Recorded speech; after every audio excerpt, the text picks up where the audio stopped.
ભૂલથી પણ ફ્રીજમાં ના રાખો આ 13 વસ્તુઓ. સ્વાસ્થ્ય માટે બની જાય છે ઝેર. મોટાભાગના લોકો શાકભાજી, ફળો તાજા રાખવા માટે ફ્રીજમાં રાખે છે. આ સિવાય જે લોકો સમયના અભાવે અથવા તો અન્ય કારણોસર રોજ શાકભાજી અને ફળો ખરીદી શકતા નથી, તેઓ તેને ફ્રીજમાં લાવીને સ્ટોર કરે છે. કારણ કે આ વસ્તુઓ ફ્રીજમાં લાંબા સમય સુધી તાજી રહી શકે છે. પરંતુ ફ્રીજમાં રાખવાયેલી કેટલાક ફળો અને શાકભાજી મૂકતા ટાળવું જોઈએ.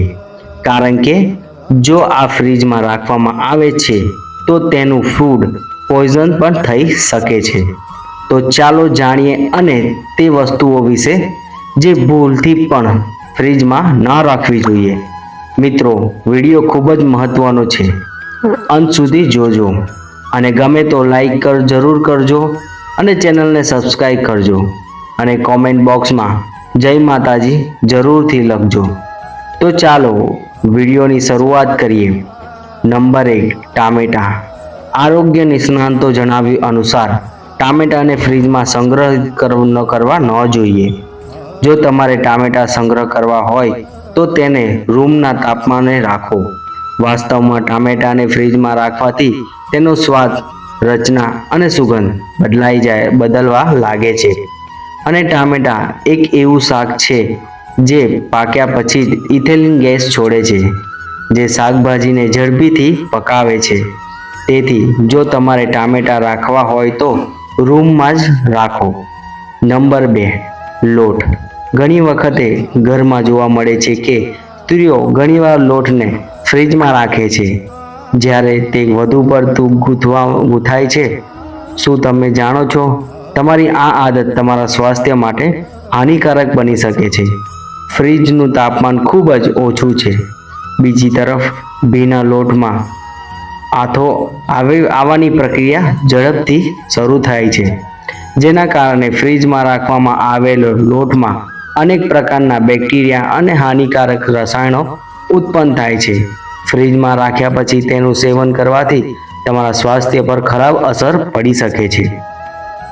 નંબર 4, કાકડી. જો કાકડીને થોડા દિવસ સુધી 10 ડિગ્રી સેલ્સિયસથી નીચે રાખવામાં આવે તો તે ઝડપથી સડવા લાગે છે. તેથી કાકડીને ફ્રીજમાં ન રાખો, પરંતુ તેને સામાન્ય તાપમાને રાખો. આ સિવાય લાંબા સમય સુધી ફ્રીજમાં રાખવામાં આવેલી કાકડી તમારા સ્વાસ્થ્યને બગાડી શકે છે. નંબર 4, બટાકા. કેટલાક લોકો બટાકા અન્ય શાકભાજીને સાથે ફ્રીજમાં રાખે છે, પરંતુ જ્યારે બટાકાને ફ્રીજમાં રાખવામાં આવે છે ત્યારે તેમાં હાજર સ્ટોક્સ ખાંડમાં પરિવર્તન થઈ શકે છે, જેના ડાયાબિટીસના દર્દીઓને બ્લડ સુગર ઝડપથી વધારી દે છે. તેથી બટાકાને ફ્રીજમાં રાખવાને બદલે તેને સામાન્ય તાપમાને ખુલ્લી જગ્યાએ રાખો. નંબર 5, લસણ. લસણ ઘણીવાર મોટી માત્રામાં ખરીદવામાં આવે છે અને તેને હંમેશા ફોલીને ફ્રીજમાં રાખવામાં આવે છે. આવી ભૂલ કરવાથી બચો, કારણ કે લસણમાં ખૂબ જ ઝડપથી ફૂગ થવા લાગે છે. અને ખાસ કરીને ફોલેલા લસણને ઘણી રીતે સંગ્રહિત કરી શકાય છે, પરંતુ રસોડામાં તાજા લસણને સંગ્રહિત કરવાથી સૌથી સરળ અને શ્રેષ્ઠ રીત છે. કારણ કે લસણને સામાન્ય તાપમાને રસોડામાં સંગ્રહિત કરવાથી તેની ગુણવત્તામાં ફેરફાર થતો નથી અને તે સ્વાસ્થ્ય માટે ઉપયોગી રહે છે. નંબર 6, ડુંગળી. ડુંગળીને હંમેશા ઠંડી, સૂકી, અંધારી અને સારી વેન્ટિલેટર રૂમને સંગ્રહિત કરવી જોઈએ, કારણ કે ડુંગળી સતતથી ભેજ શોષી લે છે. તે જ સમયે જો તાપમાન અથવા ભેજ ખૂબ જ વધારે હોય તો ડુંગળી અંકુરિત અથવા સડવા લાગે છે. આ સિવાય જો ડુંગળીને ઠંડા ઓરડામાં તાપમાને રાખવામાં આવે તો તે 2 મહિના સુધી વધુ સમય સુધી ટકી શકે છે. નંબર 7, આદુ. શિયાળામાં દેશી ચામાં આદુ અવશ્ય સામેલ કરો. તેને રોગપ્રતિકારક શક્તિ વધારવાનો ગુણો છે અને શરદીમાંથી ઝડપથી પુનઃપ્રાપ્ત પ્રદાન મળી શકે છે. જ્યારે તમે તેને ફ્રીજમાં રાખો છો ત્યારે તે ઝડપથી ફૂગ થવા લાગે છે અને તેને સેવનની કિડની અને લીવરને નુકસાન થઈ શકે છે. નંબર 8, રાંધેલો ભાત ફ્રીજમાં રાખીને ખાવાથી સ્વાસ્થ્ય સારું નથી રહેતું. તમને ચોખાને ફ્રીજમાં રાખીને તેને તાજા રાખી શકો છો. જો કે ચોખા એવી વસ્તુઓમાંથી એક છે કે જે ફૂગને સૌથી ઝડપથી પકડે છે. જો તમે ચોખાને ફ્રીજમાં રાખવા માંગો છો તો તેને 24 કલાકથી વધુ ન રાખો. આવું કરવાથી તમારું સ્વાસ્થ્ય બગડી શકે છે અને ફૂગમાં જોવા મળતા બેક્ટેરિયા શરીરમાં કેન્સરની ગાંઠો બનાવી શકે છે. નંબર 9, દહીં. દહીંને લાંબા સમય સુધી ફ્રીજમાં ન રાખો અને લાંબા સમય સુધી રાખેલું દહીંનો ઉપયોગ ખોરાકમાં ન કરો તો આ દહીં તમારા સ્વાસ્થ્યને બગાડી શકે છે.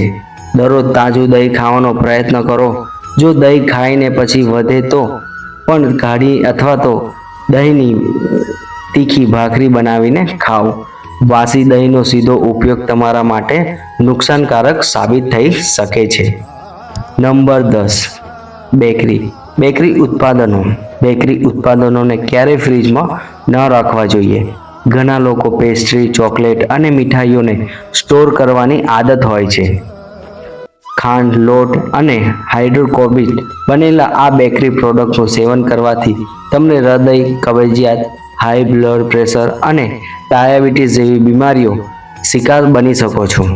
નંબર 10, મસાલેદાર વસ્તુઓને ક્યારેય ફ્રીજમાં ના રાખો. મસાલેદાર શાકભાજી, ચટણી, સોસ અને અથાણાંમાં સોડિયમનું પ્રમાણ ખૂબ જ વધારે હોય છે. ફ્રીજમાં રાખવામાં આવેલી આ વસ્તુઓને ઉપયોગ કરવાથી તમારા શરીરનું બ્લડ પ્રેશર સતત ખરાબ થઈ શકે છે. જો તમે ખોરાકની સાથે સાથે આ બધી વસ્તુઓનું સેવન કરો છો તો તમારા શરીરમાં ખોરાકમાંથી પોષક તત્વો મળી શકશે નહીં. નંબર 12, તરબૂચ.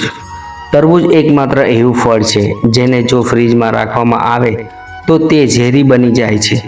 તેથી તરબૂચને ફ્રીજમાં ન રાખવું જોઈએ. નંબર 13, પપૈયા. જો તેને ફ્રીજમાં રાખવામાં આવે તો પપૈયાના ફળનું પણ નકામ અને તીવ્ર બની જાય છે. પપૈયાને ક્યારેય ફ્રીજમાં ન રાખવું જોઈએ. તો મિત્રો, આ હતી આજની મહત્વની વાતો.